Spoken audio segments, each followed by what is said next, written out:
ওসমান হাদির ওপর হামলাটি ছিল সুপরিকল্পিত ও উদ্দেশ্য প্রণোদিত বলে আখ্যা দিয়েছেন বিএনপির জ্যেষ্ঠ যুগ্ম মহাসচিব অ্যাডভোকেট রুহুল কবির রিজভী। বলেন, এই ঘটনায় হত্যা চেষ্টায় শনাক্তকারী ব্যক্তি ছাত্রলীগের নেতা এবং ঢাকা বিশ্ববিদ্যালয়ের বিপি সাদিক কায়েমের সঙ্গে একই টেবিলে চা খান। প্রশ্ন রাখেন, এর বিচার তাহলে কে করবে? সেই তার উপর আঘাতকারী হাদির উপর সে ছাত্রলীগেরও নেতা আর ঢাকা বিশ্ববিদ্যালয়ের যে ভিপি কিনা সাদেক কাইমের সাথে একই টেবিলে চা খাচ্ছে। এখন এর বিচার কে করবে? এমন বিস্ফোরক মন্তব্য রেখে রিজভী বলেন, হত্যা চেষ্টার ঘটনার 1-2 ঘন্টার মধ্যেই ফেসবুকে একটি পোস্ট দেওয়া হয়, যেখানে বিএনপির জাতীয় স্থায়ী কমিটির সদস্য মির্জা আব্বাসকে বিভিন্ন কুরুচিপূর্ণ ভাষায় আক্রমণ করা হয়। রিজভী প্রশ্ন তুলে বলেন, ওই একই এলাকার অন্য রাজনৈতিক দলের অনেক প্রভাবশালী নেতা বসবাস করেন, তারা কখনো কেন এ ধরনের হামলার শিকার হন না? তাই তদন্ত শেষ হওয়ার আগেই এমন পোস্ট দেওয়ার উদ্দেশ্য কি? অনেক বড় বড় নেতা এই শান্তিনগর, শাহজাহানপুর, খিলগাঁও এই অঞ্চলেই বসবাস করতেন, আমি নিজে দেখেছি। তারা কখনো আক্রান্ত হননি।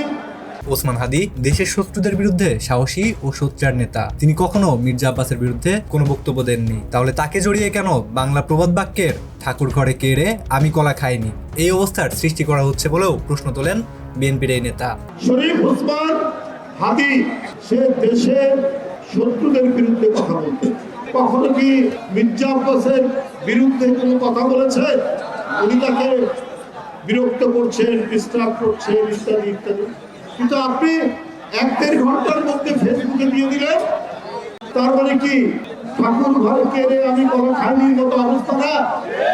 অন্যদিকে বিএনপি নেতা রিজভীর এরূপ বিস্ফোরক মন্তব্যে প্রকাশ্যে ক্ষমা চাইতে বললেন ডাকসু ভিপি সাদিক কায়েম। তিনি বলেন, হত্যা চেষ্টাকারীর সঙ্গে চা খাচ্ছেন ডাকসু ভিপি সাদিক কায়েম। তবে ছবিটি এআই দিয়ে তৈরি করে আওয়ামী লীগের প্রোপাগান্ডা সেল দ্বারা প্রচারিত বলেও দাবি করেছেন ভিপি সাদিক কায়েম।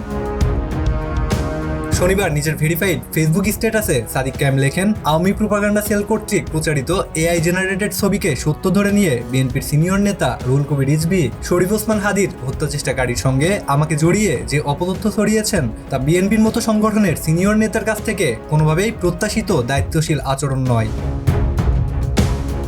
এ ঘটনায় বিএনপির সমাবেশে রুহুল কবির রিজভী প্রদত্ত বক্তব্যে ভুয়া ছবি নির্ভর যে মিথ্যা অভিযোগ তুলেছেন তা নিয়ে প্রকাশ্যে ক্ষমা চেয়ে দল হিসেবে বিএনপি এবং ব্যক্তি হিসেবে রিজভীকে অপতথ্য ছড়ানোর অপরাধ থেকে দায়মুক্ত করার আহ্বান জানিয়েছেন ডাকসু ভিপি সাদেক কায়েম। সাইদুর রহমান, ডেস্ক রিপোর্ট, নয়া শতাব্দী।